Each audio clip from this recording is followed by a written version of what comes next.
بسم اللہ الرحمن الرحیم۔ میرے چینل پر خوش آمدید۔ کہانی کا آغاز کرتے ہیں۔ بادشاہ سلامت درباریوں کے درمیان موجود تھے۔ درباریوں میں بادشاہ سلامت کو خوشخبریاں سنانے کا مقابلہ جاری تھا۔ بادشاہ سلامت بہت خوش تھے۔ ہر اچھی خبر ان کے کانوں میں رس گھول رہی تھی۔ انہیں یہ محسوس ہو رہا تھا کہ وہ دنیا کے سب سے کامیاب حکمران ہیں۔ ان کی حدود سلطنت میں شیر اور بکری ایک ہی گھاٹ پر پانی پیا کرتے تھے۔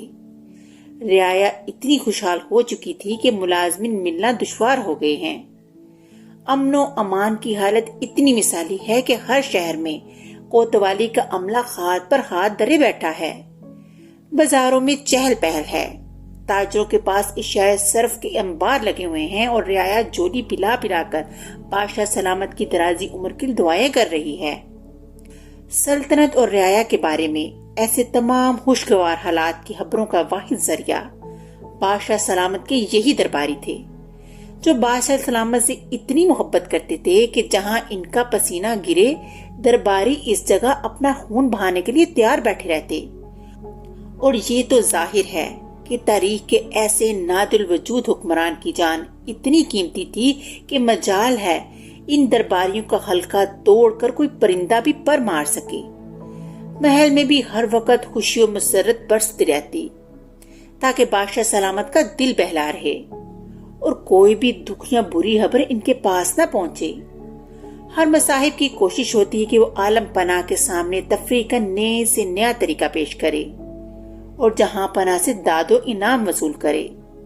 ہر مصاحب کی کوشش ہوتی ہے کہ وہ عالم پناہ کے سامنے تفریح کا نئے سے نیا طریقہ پیش کرے اور جہاں پناہ سے داد و انعام وصول کر کے دیگر درباریوں کے مقابلے میں خود کو سرخرو ثابت کرے۔ اسی تفریحی پروگرام کے تحت آج ایک کاروباری نے جہاں پناہ کے سامنے ایک نجومی کو پیش کرنے کی اجازت طلب کی، جو بخوشی عطا کر دی گئی۔ نجومی دربار میں حاضر ہوا اور جھک کر ادا بجا لایا۔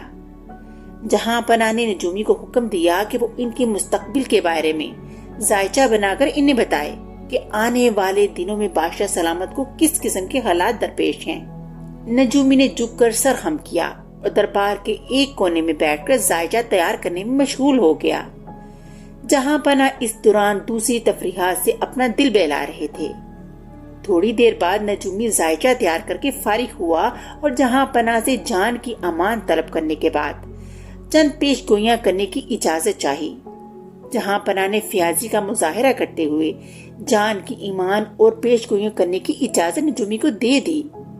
نجومی نے محتاط انداز میں چاروں جانب نظریں دوڑا کر بادشاہ سلامت کی خدمت میں صرف ایک پیش گوئی عرض کی اور کہا، عالم پناہ، اگر ملک کے حالات ایسے ہی خراب رہے تو چند ہی ہفتوں میں آپ کی رعایا آپ کے خلاف بہت بڑی بغاوت کرنے والی ہے۔ یہ پیش گوئی سن کر پورے دربار میں سناٹا چھا گیا۔ خود بادشاہ سلامت حیران رہ گئے۔ چند لمحوں کے سناٹے کے بعد اچانک چاروں جانب سے ایک شور بلند ہوا۔ درباری تلوار نکال کر نجومی کی جانب لپکے۔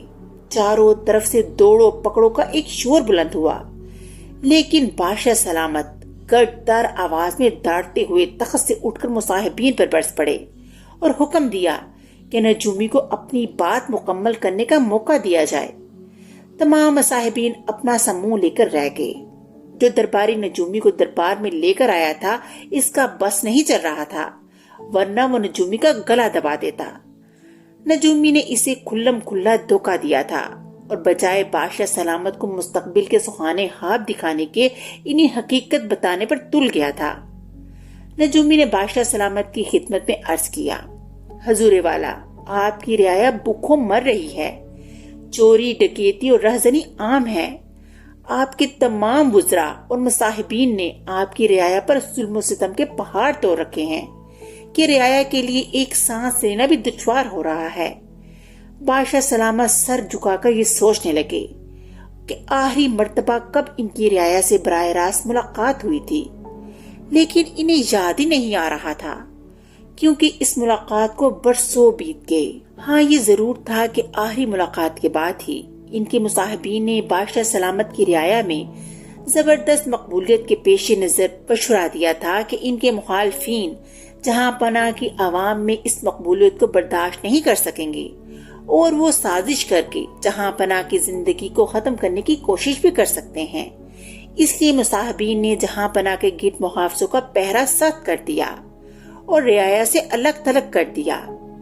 وہ دن تھا اور آج کا دن جہاں پناہ نے اپنی رعایا کا حال ان کے اپنے انہی مخلص مصاحبین کی زبانی معلوم کیا، اور جہاں پناہ مطمئن تھے کہ ان کی سلطنت میں دودھ و شہد کی نہریں بہ رہی ہیں۔ لیکن آج اس نجومی نے گویا اپنی جان ہتھیلی پہ رکھ کر بادشاہ سلامت کی آنکھیں کھول دی تھیں۔ بادشاہ نے فوری فیصلہ کر کے اس پر عمل درآمد کیا، جس کے نتیجے میں چند ہی مہینوں کے اندر بادشاہ کو رعایا میں کھوئی ہوئی مقبولیت پھر حاصل ہو گئی۔ ملک میں امن و امان بھی ہو گیا اور رعایا بھی خوشحال ہو گئی۔